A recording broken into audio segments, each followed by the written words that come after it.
네, 오늘 창세기 41장 1절에서 24절 본문으로 요셉이 감옥에서 풀려나다라는 제목으로 말씀 나누겠습니다. 지난주 본문 혹시 기억하시나 모르겠지만 지난주에 술 맡은 관원장, 떡 굽는 관원장의 요셉이 꿈을 해석해주고 술 맡은 관원장이 복직될 것을 알고 요셉이 나를 기억해달라고, 여기서 좀 건져달라고 그렇게 했던 대목이 있었습니다. 그런데도 너무나도 야속하게 술 맡은 관원장이 복직이 되었는데 요셉을 까마득히 잊어버리고 말았습니다. 그렇게 만 2년이 흘렀습니다. 2년이 꽉 찼습니다. 여러분, 2년이 어디 적은 기간입니까? 우리가 이제 고난이 끝났겠지 했는데 2년을 더 기다렸다고 생각을 해보세요. 만만치 않은 세월입니다. 근데 세상에서 우리가 제일 두려운 것은 아마 미래가 불투명한 것일 것입니다. 고난의 한복판에 있는데 언제 이 고난이 끝날지도 모르겠고 내게 미래가 있을까? 이런 두려움, 이게 가장 세상에서 두려운 것이 아닐까 생각이 됩니다. 근데 세상의 불행은 그런 불투명한 미래를 위해서 세상 사람들은 혼신을 다한다라는 거예요. 내일 일도 알지 못하면서 막연하게 열심히 살아가면서 내일을 준비하지만 그 불투명한 내일을 위해서 개미처럼 그렇게 열심히 살아가고 있다라는 것이죠. 근데 솔로몬은 모든 세상의 것들을 누려보고 인생의 결론을 내린 후에 그는 뭐라고 고백했냐면 모든 것이 헛되고 헛되다라고 고백을 했습니다. 그러니까 우리가 미래를 불투명한 미래를 위해서 우리가 혼신을 다하는 것, 그리고 하나님을 떠나서 추구하는 것들, 아무리 우리가 많이 가지고 쌓아놔봤자 그것이 인생의 끝자락에서 생각했을 때에 아무것도 아닌 것을 발견할 때에 얼마나 허탄하겠습니까? 우리가 하나님만을 붙잡아야 하는 이유는 하나님만이 우리에게 복된 미래를 주시는 분이시기 때문입니다. 여러분, 신앙은 하나님을 절대 신뢰할 만한 분으로, 하나님을 절대 신뢰할 만한 분으로 이해하는 것이 굉장히 중요합니다. 그래야 오늘 하루하루를 하나님을 믿는 믿음 가운데 살 수 있기 때문이죠. 왜 우리의 미래를 하나님께 맡겨드려도 안심할 수 있는지 오늘 본문을 통해서 이제 구체적으로 알게 될 것입니다. 하나님은, 오늘 말씀을 통해서 하나님은 어떤 분이신가? 요셉을 잊지 않으셨습니다. 1절을 보겠습니다. 만 2년 후에 바로가 꿈을 꾼즉 자기가 나일 강가에 서 있는데 라고 말씀하고 있습니다. 만 2년 후에 이제 요셉이 감옥에서 드디어 이제 애굽왕 바로가 어떤 의미심장한 꿈을 꾸게 되면서 요셉이 이제 풀려나는 이제 계기가 마련되는 것입니다. 그러니까 하나님은 요셉을 잊지 않으셨습니다. 오히려 정확하게 표현을 하면 그 고난의 한복판에 하나님께서는 요셉과 가장 가까이 계셨던 것입니다. 여러분, 주 안에 있다, 우리가 주 안에 있다라는 그런 말들을 하지 않습니까? 우리 믿는 자들은 주 안에 있는 것입니다. 할렐루야. 우리가 주 안에 있다라는 말의 놀라운 의미를 여러분 알고 계십니까? 그 말의 뜻은 무엇이냐면 길을 잃지 않는다라는 뜻과 같은 것입니다. 로마서 8장 30절에 보면 또 미리 정하신 그들을 또한 부르시고 부르신 그들을 또한 의롭다 하시고 의롭다 하신 그들을 또한 영화롭게 하셨느니라. 하나님께서 구원받는 자를 선택하세요. 그리고 그를 부르십니다. 부르시고 그를 인도해 가시면서 성화를 이루는 동시에 영화롭게 하십니다. 그러니까 하나님께서 한 번 부르신 영혼은, 쉽게 말씀드리면 온전한 구원이 이르기까지 결코 그를 놓지 아니한다라는 말씀입니다. 할렐루야. 이 이야기를 간단하게 성경이 뭐라고 말씀하냐면 하나님의 자녀들의 이름을 하나님의 손바닥에 새겼다라고 말씀하고 있는 것입니다. 저와 여러분의 이름이 하나님의 손바닥에 새겨져 있다라고 말씀하시는 것입니다. 그렇기 때문에 믿는 자는 영원토록 하나님의 돌보심 아래에 있게 되는 것입니다.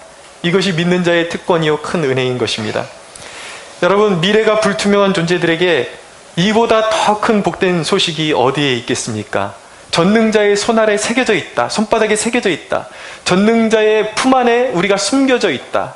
결코 우리의 생명을 빼앗을 수 없다. 여러분, 미래가 불투명한 사람들에게 하나님의 손길에 우리의 미래가 붙들려 있다는 그 사실만큼 우리에게 위안과 평안과 놀라움을 주는 말은 없는 것입니다. 여러분, 그러나 세상은 마귀의 권세 아래에 있습니다. 그것은 세상 사람들을 보면 자유한 것 같습니다. 하나님을 떠나서 자기 뜻대로 마음껏 즐기면서 마음대로 하면서 사는 것 같아요. 그러나 그것이 진정한 자유인가? 누군가가 표현한 말을 그대로 응용하면 이 세상에 하나님 없이 살아가는 인생은 끊어진 연과 같습니다. 연의 줄이 끊어지면 자유로운 것 같아요. 오히려 끊어지면 그것이 자유로운가? 아니에요. 공중에 그냥 마음껏 그냥 굴려가다가 어느 순간 길을 잃고 어딘가에 떨어지고 낭망하고 마는 것입니다.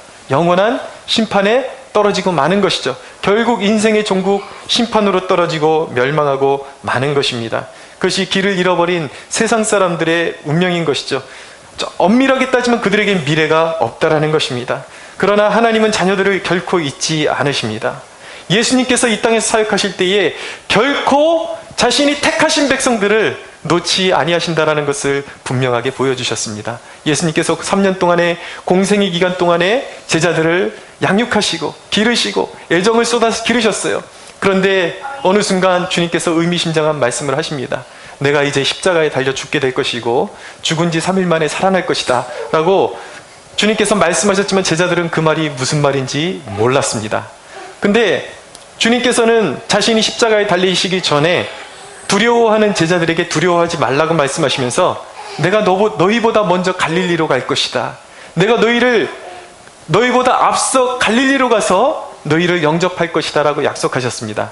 그런데 정말 주님의 말씀대로 주님은 당시에 종교인들에게 유대인들에게 고난을 받으시고 십자가에 달려 죽으시고 무덤에 갇히고 말았습니다. 제자들은 슬퍼했습니다. 슬픔에 잠겨 있었어요.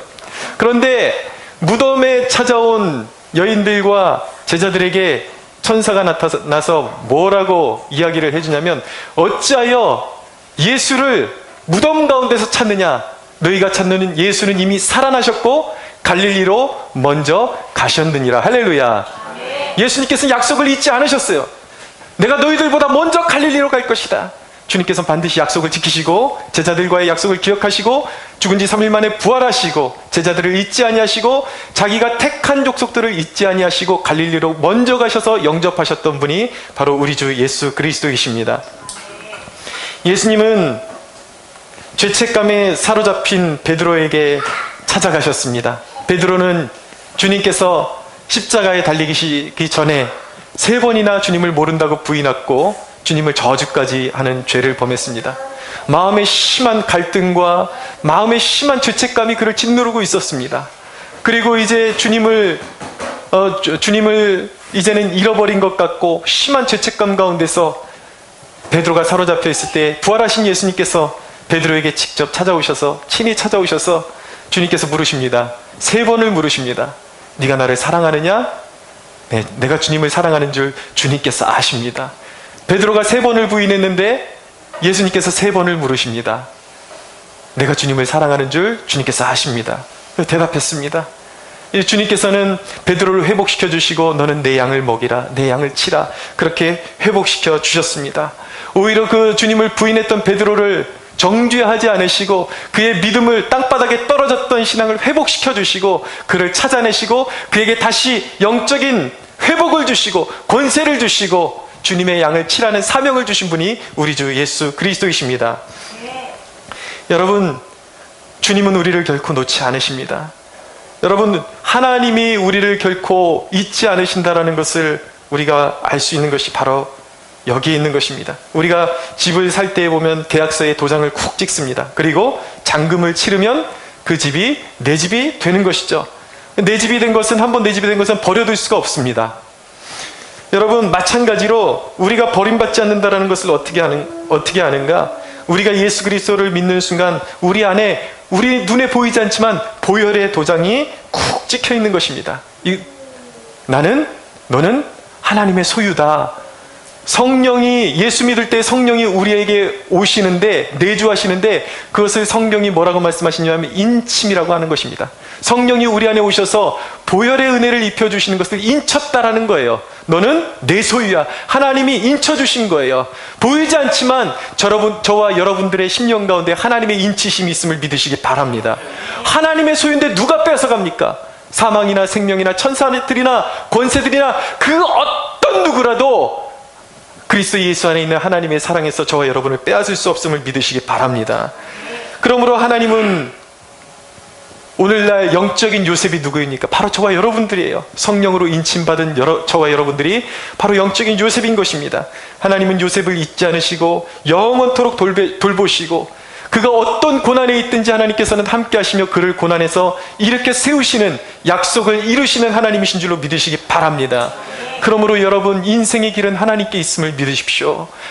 영적인 모든 방황을 끝내고 하나님께로 돌아서서 여러분들의 삶을 하나님께 모두 송두리째 하나님께 드릴 수 있게 되기를 축원합니다. 두 번째, 하나님은 요셉에게 새로운 인생의 문을 여셨습니다. 하나님은 요셉을 잊지 않으셨을 뿐만 아니라 요셉을 위해서 일하고 계셨습니다. 두 관원장이 옥에 갇혔던 사건, 누구를 위한 사건이었습니까? 요셉을 총리로 끌어내시기 위한 하나님의 계획이었습니다. 바로가 꿈을 꾼 것, 이 의미심장한 꿈을 꾼 것은 모두 요셉을 위한 것이었습니다. 요셉을 끌어내시고 요셉을 애굽의 총리로 이렇게 세우시고 궁극적으로는 하나님의 자녀들인 모든 이스라엘 백성들을 구원해 내시기 위해서 하나님께서 그런 준비를 하셨던 것이었습니다. 여러분, 아무것도 보이지 않는다고 두려워하지 마십시오. 요셉이 감옥 안에서 자신을 위해서 할 수 있는 일은 아무것도 없었습니다. 아무것도 앞이 보이지 않고 아무것도 할 수 없을 때에 나에게 과연 미래가 있을까? 여러분, 하나님은 여러분들의 미래를 가지고 계십니다. 하나님께는 우리의 미래가 있습니다. 아무것도 할 수 없고 아무것도 가진 것 없고 아무런 계획을 세워봤자 아무것도 할 수 없지만 하나님이 우리를 위해서 일하고 계시기에 우리에게 미래가 있음을 믿어야 하는 것입니다. 하나님은 기도하는 당신을 위해서 일하고 계십니다.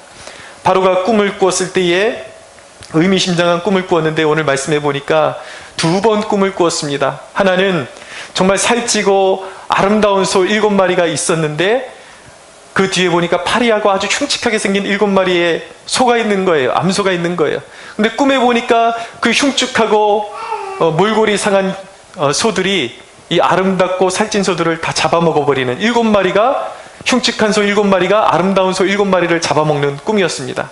그 꿈을 깨고 나서 다시 잠들었는데 다시 꿈을 꾸고 나니까 아주 충실한 아주 잘 익은 곡식 이삭이 있었는데 두 번째는 보니까 아주 흉하고 파리한 이삭 7개가 있는 것입니다. 그 흉하고 파리한 7이삭이 아주 충실한 7이삭을 또 삼켜버리는 그런 의미심장한 꿈을 꾸게 된 것이죠. 그 꿈의 내용은 이후에 말씀드리겠지만 앞으로 이제 애굽 땅에 7년 동안의 유례없는 풍년이 들고 그 이후에 아주 흉악한 아주 흉측한 7년 동안의 그런 흉년이 될 것을 예고하는 꿈이었습니다. 여러분, 바로가 이렇게 꿈을 꾸었을 때 번민하는 모습을 술 맡은 관원장이 보게 되었습니다. 그때 그 술 맡은 관원장이 생각해낸 사람이 누구였냐면 바로 요셉이었습니다. 9절에서 13절을 한번 읽어보겠습니다. 9절에서 13절 같이 제가 한번 읽어보겠습니다. 술 맡은 관원장이 바로에게 말하여 이르되 내가 오늘 내 죄를 기억하나이다. 바로께서 종들에게 놓아사 나와 떡 굽는 관원장을 친위대장의 집에 가두셨을 때에 나와 그가 하룻밤에 꿈을 꾼즉 각기 뜻이 있는 꿈이라. 그곳에 친위대장의 종된 히브리 청년이 우리와 함께 있기로 우리가 그에게 말하매 그가 우리 꿈을 풀되 그 꿈대로 각 사람에게 해석하더니 그 해석한 대로 되어 나는 복직되고 그는 매달렸나이다 라고 고백합니다. 여러분, 사람은 잊어도 하나님은 잊지 않으시고 사람의 생각까지 주장하셔서 반드시 하나님의 백성들, 하나님의 요셉을 구원하신다라는 사실을 신뢰하시기 바랍니다. 할렐루야. 그 이야기를 듣고 바로가 어수선히 그 청년을 데리고 오라. 요셉이라는 그 청년을 옥에서 끄집어내라. 바로 명령을 내리니까 그 즉시 요셉이 드디어 이제 그 험난한 감옥 생활을 끝내고 옥에서 나오게 되었습니다. 14절 말씀입니다. 이에 바로가 사람을 보내어 요셉을 부르매 그들이 급히 그를 옥에서 내놓은지라. 요셉이 곧 수염을 깎고 그의 옷을 갈아입고 바로에게 들어갔다라고 말씀하고 있습니다. 여러분, 얼마나 기쁜 소식입니까? 감격이 되는 시간입니까? 언제 끝날 줄 모르고 과연 내게 미래가 있을까? 그렇게 노심초사했던 요셉의 삶 가운데 이제 진정한 새로운 삶이 시작된 것입니다. 이 순간은 이전의 요셉은 죽고 새로운 요셉으로 다시 태어나는 순간인 것입니다. 연단을 통해서 하나님은 요셉의 채색옷은 찢어내시고 이제 하나님이 계획해 놓으신 삶을 향해서 요셉이 새롭게 도약하는 그러한 시간이 된 것입니다. 오늘 보니까 옷을 갈아입었다라고 말씀하고 있어요. 바로가 명령을 내리니까 옥에서 급히 나오게 되었다라고 말씀하고 있는 것입니다. 옷을 갈아입었다라는 말씀은 참 의미심장한 말씀입니다. 왜냐하면 요셉의 스토리는 옷과 밀접한 관계를 가지고 있기 때문입니다. 요셉의 이전의 삶, 요셉의 자아로 충만했던 삶은 채색 옷으로 대변되는 것이었습니다. 요셉의 채색 옷이 찢어지고 이제 하나님께서 입혀주시는 새로운 옷을 입게 되었다라는 말씀입니다. 이전에 생각하지 못했던 새로운 삶이요, 새로운 계획을 맞이하는 순간인 것입니다. 고린도후서 5장 17절은 그런즉 누구든지 그리스도 안에 있으면 새로운 피조물이라 이전 것은 지나갔으니 보라 새 것이 되었도다 라고 말씀합니다. 이것이 바로 그리스도인의 삶인 것입니다. 그리스도인은 고난을 받아야 하는 것입니다. 왜냐하면 새로운 채색옷이 찢어지고 하나님이 입혀주시는 새로운 인생의 옷을 입기 위해서 그리스도인은 반드시 십자가를 통해야 하는 것입니다. 고난을 받아야 하는 것입니다. 그러나 성경은 분명히 말씀하기를 고난 이후에 하나님의 회복이 준비되어져 있다라는 것입니다. 우리가 잠시 받는 환난에 경한 것이 지극히 크고 영원한 영광에 중한 것을 우리에게 이루게 한다라고 말씀하고 있는 것입니다. 저와 여러분이 당하고 있는 이 고난과 환난이 우리가 느끼기에는 중한 것이지만 하나님 입장에서는 하나님께서 우리에게 입혀주실 의의 면류관과 놀라운 새로운 옷에 비하면, 새로운 영광에 비하면, 하나님 나라의 영광에 비하면 우리가 지금 당면하고 있는 고난과 역경은 지극히 가벼운 것이다, 경한 것이다 라고 말씀하고 있는 것입니다. 할렐루야. 사랑하는 여러분, 역경을 이겨내십시오. 인내하십시오. 하나님이 여러분들을 향한 미래를 준비하고 계심을 믿으시기 바랍니다. 우리 모두는 하나님의 영광을 위해 새롭게 지음을 받았음을 잊지 마십시오. 그러므로 하나님의 계획이 있음을 믿는 자마다 두려워하지 말고 우리가 진정으로 하나님이 나를 향하신 좋은 계획을 준비하고 있다는 것을 믿는다면 우리의 고난 가운데 두려워하는 것이 아니라 감사함으로 우리의 길을 비추어 달라고 하나님께 구해야 할 줄로 믿습니다. 저에게는 이 목회를 하면서 한 가지 두려움이 있었습니다. 왜냐하면 저희 아버님이 한 3년, 4년 되는 목회를 하시면서 굉장히 어렵게 목회를 하셨기 때문에 저에게도 그런 두려움이 이렇게 내재되어 있는 것을 볼 수가 있었습니다.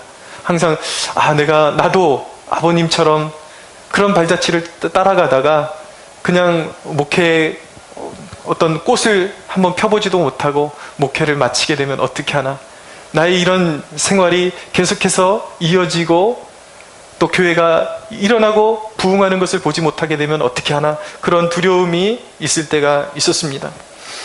그런데 하나님께서 저에게, 그런 두려움이 있는 저에게 얼마 전에도 또 하나님께서 말씀으로 격려해 주시고, 그런 믿음 없고 두려워하는 저를 위해서 하나님께서 말씀으로 격려해 주시고, 하나님이 너의 미래는 나에게 있다라고 그렇게 격려해 주시는 하나님을 말씀을 통해서 만날 수가 있었습니다.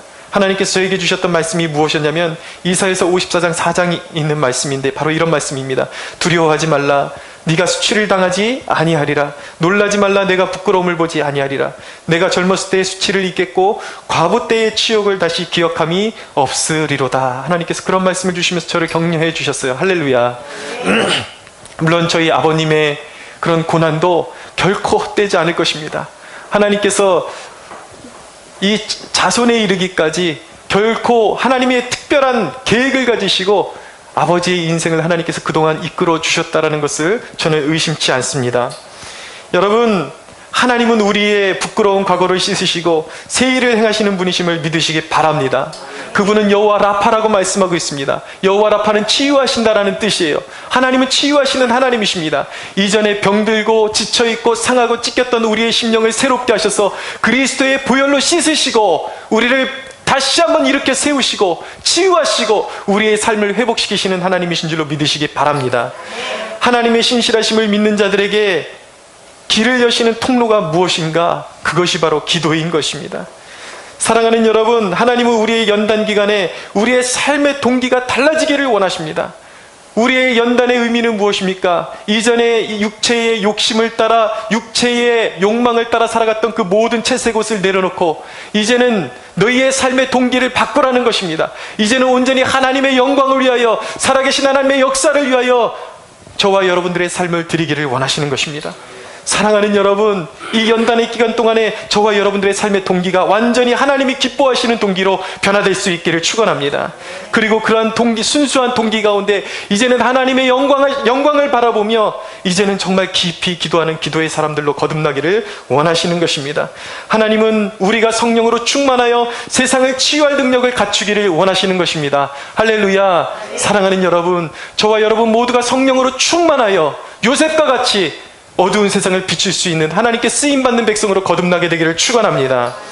세 번째, 하나님은 우리 인생의, 요셉의 인생, 인간의 인생의 해답을 가지고 계신 분입니다. 여러분, 바로는 24절에 보니까 요셉에게 꿈을 쭉 해석해주고, 자기의 꿈을 이야기해주고 해석해달라고 부탁하면서 이렇게 이야기합니다. 내가 그 꿈을 점술가에게 말하였으나 그것을 내게 풀이해주는 자가 없느니라. 그렇게 이야기했습니다. 여러분, 세상, 인생의 문제가 무엇입니까? 세상의 문제는 무엇입니까? 세상 사람들의 지식과 어떤 점술과 이런 것들로 인생의 문제를 진단해 볼 수 있을지는 모르겠지만 해결책은 찾을 수 없다라는 것입니다. 제가 이 말씀을 준비하고 나서 어저께 저녁 식사를 하러 잠시 부모님 집에 들렸는데 마침 이 말씀 준비했는데 저희 어머님이 그런 말씀을 하시더라고요. 탤런트 중에 연예인 중에 누구가 그 아버님이 목사님이신 분이 있다라는 거예요. 사람이 있다라는 거예요. 근데 그 연예인의 매니저가 이 연예인에게 계속 결혼 문제로 점 한번 보러 가자고 그렇게 꼬시더라는 것입니다. 근데 우리 아버지가 목사님이고 우리 친척도 목사님인데 내가 어떻게 그렇게 하냐 그러면서 처음엔 거절하다가 자꾸 옆에서 아주 용한 무당이 있다고 말했겠죠. 점 한번 보러 가자고, 점 한번 보러 가자고 그렇게 꼬셨더니 결국은 못 이기는 척하면서 가더라는 것입니다.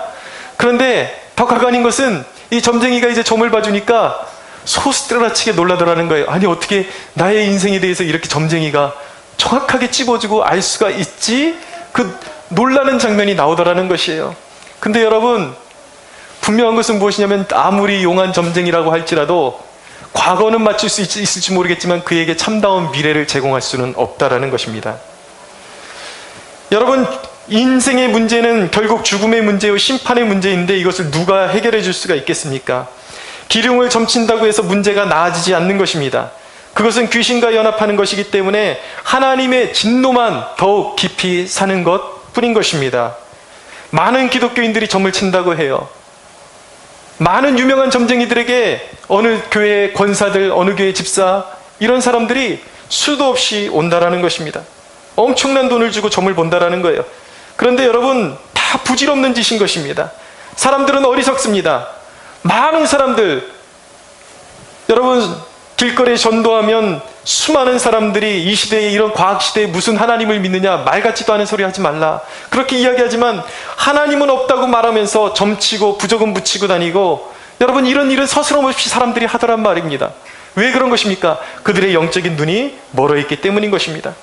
근데 성경은 분명히 말씀하기를 이런 자들을 악인이라고 그렇게 말씀하고 있는 것입니다.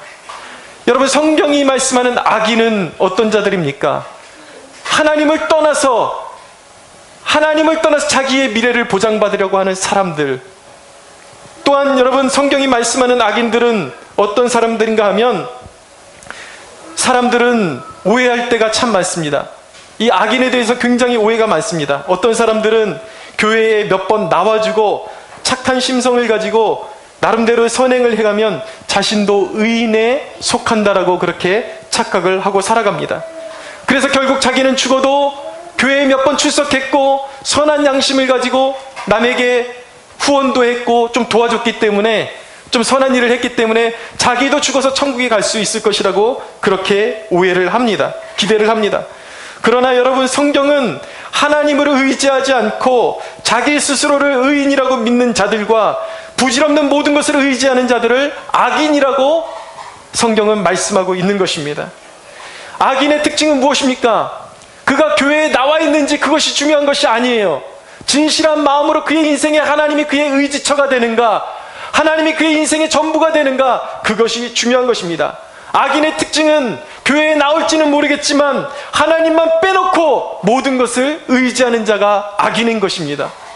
교회에 여전히 나와 있지만 그것은 의례의 종교 행사예요. 그 사람에게 주일날 그냥 나와주는 것입니다. 그러나 문제가 있을 때 자기의 문제를 다스려 줄 수 있는 분이 하나님이 아니에요. 문제가 있을 때에는 사람을 먼저 찾고 돈을 먼저 찾고 뭔가 도와줄 다른 것을 찾는 것이죠. 점쟁이를 찾고, 이것이, 이런 사람이 바로 악인이라는 것입니다. 그들에게 있어서 하나님은 액세서리예요. 필요하면 하나님을 찾기도 합니다. 세상 사람들 다 찾아다녀보고 하나님 외의 것을 다 찾아다녀보다가 안 되면 뒤늦게 가서 기도나 해볼까? 하나님은 액세서리인 것이죠. 하나님을 우상쯤으로 아는 것입니다. 그러나 여러분, 성경이 선포하기를 악인은 반드시 심판에 떨어진다라고 말씀하고 있습니다. 여러분, 우리에게 진정한 미래를 주실 수 있는 분은 하나님이심을 믿으시기 바랍니다. 여러분, 그러나 우리가 지금 이 시점에서 우리가 깨어나야 될 것은 무엇인가? 여러분, 구원받은 자라 할지라도 악인의 모습을 몹시 닮아 있을 수 있다는 것을 기억하셔야 하는 것입니다. 우리가 영혼은 예수 믿어서 이전에 어느 순간 예수님을 진심으로 받고 거듭남을 체험했을 수 있어요. 그러나 시간이 흘러오면서 영적인 열정을 잃어버리고 마치 우리의 모습, 살아가는 모습이 진정으로 예수의 피로 죄 씻음 받은 의인의 모습이 아니라, 용서받은 의인의 모습이 아니라 여전히 악인의 모습일 수도 있다는 것입니다. 미국의 팀 켈러라는 목사님이 탕부 하나님이라는 책을 쓰셨습니다. 근데 제가 이 탕부 하나님이라는 책을 읽으면서 굉장히 많은 것을 느끼게 되고 도전을 받고 회개하게 되었습니다. 많은 이 탕부 하나님의 이라는 책의 내용에 보면은 보통 우리에게 잘 알려진 탕자 이야기 여러분들 잘 아시지 않습니까? 근데 보통 이 탕자 이야기는 둘째 아들, 집 나간 둘째 아들의 포커스를 맞추죠. 그러나 이 탕부 하나님이라는 책의 이 팀 켈러 목사님은 첫째 아들의 포커스를 맞추고 있습니다. 이 첫째 아들의 반응은 무엇이었는가? 그는 아버지를 사랑한 것이 아니라 아버지의 재산만 바라보고 의무적으로 일을 했습니다. 아버지를 사랑하지 않았어요. 그는 아버지가 집 나간 둘째 아들이 돌아온 것으로 기뻐했을 때 함께 기뻐하지 않았습니다. 왜입니까? 자기의 의로움 때문이었어요. 재산을 다 탕진해버린 아들이 돌아왔을 때 그 아버지는 잃었던 생명을 찾았다고 그렇게 기뻐하고 있었는데, 이 큰아들은 그게 불만이었습니다. 나는 아버지 아래서 한 번도 아버지의 말씀을 어긴 적도 없고 서운하게 한 적도 없는데, 나에게는 저렇게 살찐 소도 잡아준 적도 없고 가락지도 껴주지 않더니 저 허랑방탕한 둘째 자식이 돌아오니까 아버지가 저렇게 기뻐하시는구나. 그러면서 아버지가 첫째 아들에게도, 얘야 그러지 말고 이 잔치에 함께 참여하자. 네 동생이 죽었다 살아난 동생이 돌아왔으니까 함께 기뻐하자 라고 아버지가 그렇게 설득했지만, 큰아들은 자기의 의로움에 빠져서 내가 그렇게 아버지를 서운하게 하지 않고 섬겼음에도 불구하고 나에게는 저런 것도 해주지 않고 저런 자식에게 저런 좋은 것을 해주다니, 그러면서 아버지가 둘째 아들을 위해서 차려놓은 잔치에 그는 참여하지 않았습니다. 함께 기뻐하지 않았습니다. 첫째 아들은 아버지의 기쁨에는 관심이 없었습니다. 그래놓고 자신은 아버지를 위해서 일했는데 자신에게 합당한 대우를 받지 못하는 것에 분노하고 있었던 것입니다. 여러분, 많은 그리스도인들이 이 첫째 아들과 같다라는 것입니다. 많은 그리스도인들이 하나님의 기쁨에 동참하지 못하고 있습니다. 여러분은 예배하고 있습니다. 헌금 드리고 있습니다. 그러나 여러분, 많은 그리스도인들이 예배하고 있지만, 헌금은 드리고 있지만 그것 자체가 자기의 의로움이 되어버린 경우가 너무나도 많습니다. 마음이 없는 거예요. 아버지의 기쁨을 위해서 예배하고 있는 것이 아니죠. 내가 그리스도인이기 때문에, 명색뿐인 그리스도인이기 때문에 내가 이렇게 하면 그래도 하나님이 인정해 주시겠지, 막연한 기대를 가지고 마음은 하나님께 드리지 않고, 말씀이 선포될 때에 이 말씀을 통해서 하나님의 마음을 새기고자 하는 그 말씀을 마음에 새기고 기뻐하는 마음은 없이, 하나님의 기쁨에 동참하고자 하는 마음은 없이 그저 예배에 참여하고 헌금만 드리고 내 할 도리를 다 했고, 그것 때문에, 내가 예배에 참여했기 때문에, 내가 헌금을 드렸기 때문에 나는 신실한 그리스도인이지라고 생각하는 것이 바로 첫째 아들이라는 것이에요. 여러분, 저의 현 주소는 어디에 있는지, 나의 현 주소가 어디에 있는지 돌아봐야 하는 것입니다. 여러분의 현 주소는 어디에 있는 것입니까? 매주 여러분들이 예배에 참석하셨을 때 구원의 감격이 있습니까? 그리스도의 보혈로 구원받은 하나님께서 자격 없는 나를 위해서 행하신 일들에 대한 감격과 기쁨이 매 주일마다 되살아나고 있습니까? 그래서 주님을 위해서 살고 싶고 주님의 기쁨에 동참하고 싶은 마음이 여러분들 마음에 살아나고 있습니까? 그것이 없다면 저와 여러분도 첫째 아들에 속하는 부류인 것입니다. 여러분, 기독교는 예배의식과 헌금 기부가 아니에요. 그것도 중요한 것이지만 그것은 예수님과의 깊은 교제로 들어갈 때의 의미가 있는 것입니다. 기독교는 단순히 종교 행위가 아니에요. 그것은, 기독교는 예수님과의 만남인 것입니다. 여러분은 예수님을 만나지 않고 이것을 의식만 치르고 집으로 돌아갈 수도 있습니다. 그러나 그것은 기독교가 아니에요. 구원이 아니에요. 그것은 생명이 아니에요. 여러분, 하나님은 여러분이 거룩한 주님의 임재와 능력을 경험하는 그리스도인이 되기를 원하십니다. 할렐루야. 아멘. 우리의 믿음이 살아나기를 원하십니다. 형식적인 예배가 아니라 눈빛이 반짝반짝 살아있고, 예배 전에 정말 오늘 어떤 은혜를 주실까? 하나님께서 하늘 창고를 여시고 어떤 은혜를 주실까? 여러분, 그 기대감이 있습니까? 그 기대감을 잃어버리기 시작한 지가 도대체 언제입니까? 하나님께서 오늘 저와 여러분에게 도전하시는 것은 첫사랑을 회복하라고 명령하시는 것입니다. 사랑하는 여러분, 우리 앞에, 우리 위에 은혜의 문이 활짝 열려 있음을 믿으십시오. 할렐루야. 하나님께서는 구하라, 찾으라, 두드리라고 말씀하십니다. 하나님은 예배의 의식을 받기를 원하시는 것이 아니라 예배의 자를 받기를 원하시는 것입니다. 신령과 진정으로 예배하는 성령의 능력으로 충만하여 하나님의 영광을 바라보고 하나님과의 관계의 회복을 바라는 예배자의 마음, 상한 마음, 나는 하나님께서 채워주시지 아니하시면 세상의 그 어떤 것으로도 만족할 수 없습니다. 하나님 채워주십시오, 하나님 은혜를 부어주십시오라고 하는 여러분들의 그 마음을 받기를 원하시는 분이 우리 하나님이십니다. 할렐루야. 여러분, 성령께서 여러분의 마음에 깊은 그 아버지의 마음을 깨닫게 해주시는 은혜가 있기를 원합니다. 여러분, 성경이 계시해 주시는 것은 무엇이냐면, 우리 안에 진정한 예배가 회복되면 우리의 삶의 지경이 회복된다라고 성경이 약속하고 계신 것입니다. 먼저 그의 나라와 그의 의인 것입니다. 사랑하는 여러분, 우리는 예수 그리스도로 말미암아 복된 응답의 문을 열어주신 하나님께 우리의 삶을 기꺼이 송두리째 드려야 할 줄로 믿습니다. 할렐루야. 시편 37편 37절에서 40절은 말씀합니다. 모든 화평한 자의 미래는 평안이로다. 범죄자들은 함께 멸망하리니 악인의 미래는 끊어질 것이나 의인들의 구원은 여호와께로부터 오나니 그는 환난 때에 그들의 요새시로다. 여호와께서 그들을 도와 건지시되 악인에게서 건져 구원하심은 그를 의지한 까닭이로다. 사랑하는 여러분, 우리는 구원받았습니다. 할렐루야. 우리에게 복된 미래가 열려있음을 믿으시기 바랍니다. 사랑하는 여러분, 하나님은 우리의 미래를 준비하고 계십니다. 우리의 미래는 하나님께서 반드시 열어주실 것입니다. 하나님 아래에만 복된 미래가 있음을 믿으시고, 하나님을 향한 열정, 순수한 믿음 빨리 회복하시고, 우리의 예배가 회복되어지고, 하나님의 살아있는 역사와 하나님의 돌보심이, 하나님의 영원한 통치가 우리의 삶 가운데 온전히 이루어지는 축복이 임하기를 주 예수의 이름으로 소원합니다. 하나님께 영광의 박수 올려드리겠습니다.